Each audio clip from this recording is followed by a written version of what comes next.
Welcome back. Well, we're looking closely at those GDP numbers, and we'll be doing that with the Managing Director and Chief Executive Officer of Timeline Consulting, Mr. Shoaib Idris, joins us from our Abuja studio. Mr. Idris, good morning and welcome to the program. Good morning, India, and thanks for having me. So let's start from your views. The numbers, well, they're not the rebased ones, so I guess they are not shocking. Is it what you expected? The numbers have been released by the Nigerian Bureau of Statistics, but I'd like to start my comment with a word of caution, particularly to the executives of the National Bureau of Statistics. Data usually speak volumes, and when you sweat a data, you get a number of information. We are witnessing an era where some of the data that are being released are a little bit, of concern to some of us. Some of the figures appear to be suspect, sometimes even contradictory between one arm of government or another. While it is gratifying to note that the gross domestic product of the country increased slightly, we are talking of 3.84% in the last quarter of last year.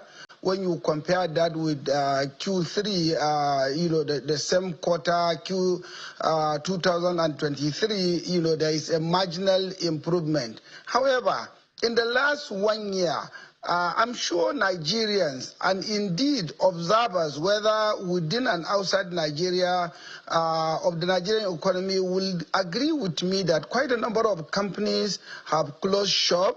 Some have literally gone under, they have gone bankrupt because they are not able to have sufficient working capital, either arising from the high cost of input.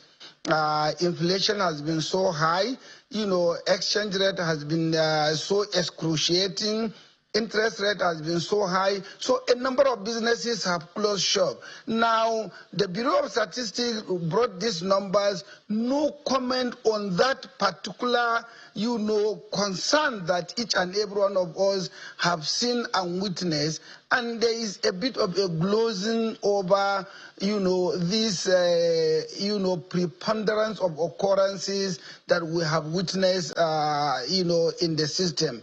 Yes, the services sector has improved, but even the agri sector, we all know that, production from the agri subsector of the economy has largely been impacted by the insecurity that has remained a concern within, the 19 northern states and even some part of the southeastern state of the Federation.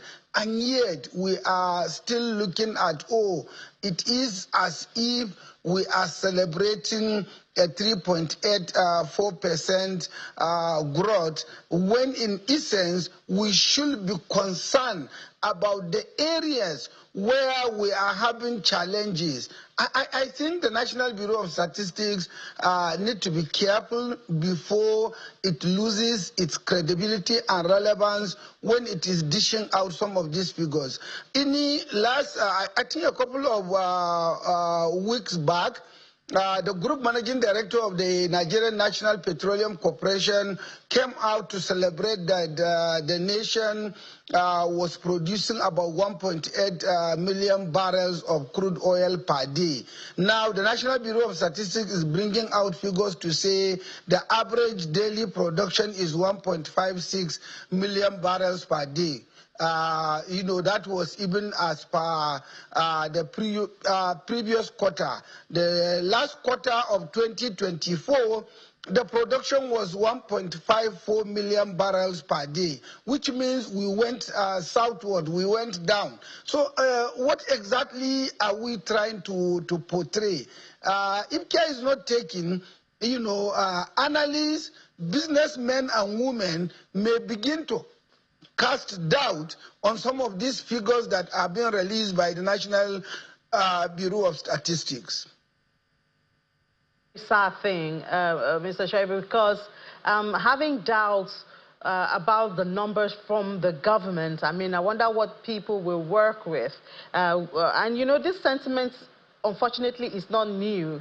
We had this sentiment when the unemployment data was released, when the methodology was changed. We've had something close to this when the inflation number, the rebased inflation number, was released just a couple of weeks ago, even though when it comes to that, we've been told to just hold on and see the trend afterwards. So how do you think that this can be corrected if the NBS would release data and there'll be maybe notions of, you know, unrealistic capture of these numbers? Then where do we go from here? We do know that as economics, you know, calculating real gross domestic product is a Herculean task. Even in developed economies where almost everything is recorded and registered and captured, as opposed to a country or an environment or ecosystem like ours, that largely greater proportion of our economic activities are not within the shadow of government or any record. But even then, when you are doing what we call guesstimate, guesswork plus estimation, you know, we can do better than what is coming out. I believe it is essential that government should realize that economic data shouldn't be used as a propaganda tool just to have a feel-good syndrome kind of a situation.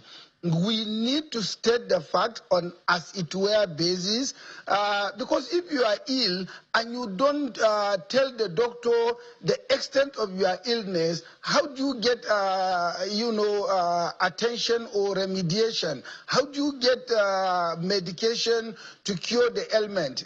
We are being branded with data that are basically, to the best of my knowledge and belief, this data is suspect. This data, many cannot believe it. I'm sure if you check economic associates or financial derivatives data in quite a number of these, data that has been released by the MBS, you will see a sharp contrast. Like I told you, if the NNPC is giving one set of data, and the NBS is giving another set of data, meanwhile they are all part of government, there's a challenge. If you go to the research department of the Central Bank of Nigeria, if you get some of this data, you will see that the data being released by the Nigerian Bureau of Statistics becomes a little compromised and is now a tool for politicking and propaganda as opposed to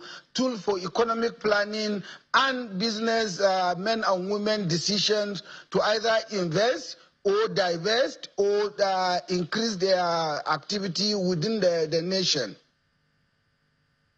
I mean, I don't know if to go into the details of the data, seeing your sentiments around it, but I guess we should just see the major contributing sectors for this. We saw, of course, as you mentioned, services. Services had more than 57%.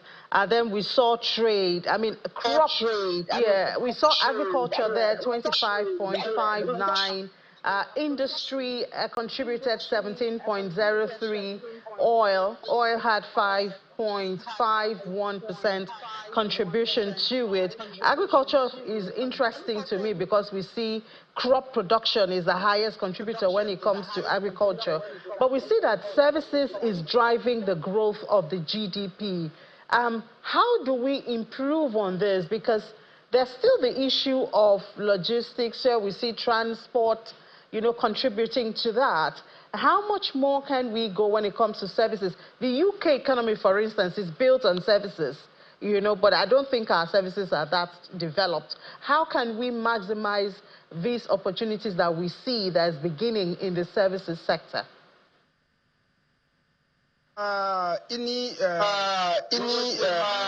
you identify, an area of competitive advantage or comparative advantage, as Michael Porter puts it, the best you can do is to make sure that you take advantage, you maximize the opportunities that are before you. We have a country, the average age of our population is somewhere around 17–18%. We have population to our advantage, but are we getting the dividends of demographic, statistics that we have? The answer is no. Are we taking steps to seize this opportunity and make the economic activity to even be better? I don't think we are anywhere near. And as long as we continue to be in self-denial or delusion, we will continue to be where we are. This economy indeed can be the $3 trillion economy that President Bola Ahmed Tinubu wants us to get. But are we taking the necessary steps to achieve the objective of what Mr. President wants to achieve? I don't think so. Sometimes, they bring in data that I keep telling you that are suspect. I'm told the oil industry has grown because of certain logistics improvement, rail transportation, supply chain improvement. You ask yourself, is there any supply chain improvement? I was in Lagos yesterday. I came into Abuja this morning. As at yesterday, there were enormous amount of queues in most filling stations in Lagos. Now you're talking of supply chain improvement or this and that. So sometimes we just need to recline on a chair, be fair to ourselves, tell ourselves the bitter truth, and take the necessary steps to address the challenges that are facing us. And it is not campaign time. This is governance time. We should be able to take necessary decisions. Glory be to God. President Bola Ahmed Tinubu took the decisive step to match the rates, therefore close the window of rent seeking, remove subsidy. Glory be to God, yes, on all petroleum products and other policies. However, don't also take other steps to bastardize these policies. I give you one example of recent, out of the blues, we are now giving selective, import waivers for certain companies to import food items. When a bag of fertilizer is going for about 70,000 naira, a farmer who bought fertilizer at 60 or 70,000 naira is not able to sell a bag of maize at a price good enough for him or her to recoup the investment in the farms. Meanwhile, that singular action is affecting our trade balance, is affecting our foreign reserves, is affecting the value of the naira, and is affecting even the employment level in the country. Now, the economic managers of this country need to tread on the path of caution. Otherwise, we are heading into a doldrum. Well, we hope we do not head in there. Mr. Shoaib, thank you so much for sharing your passionate views with us this morning. Managing Director and Chief Executive Officer of Timeline Consult, Mr. Shoaib Idris. Thank you.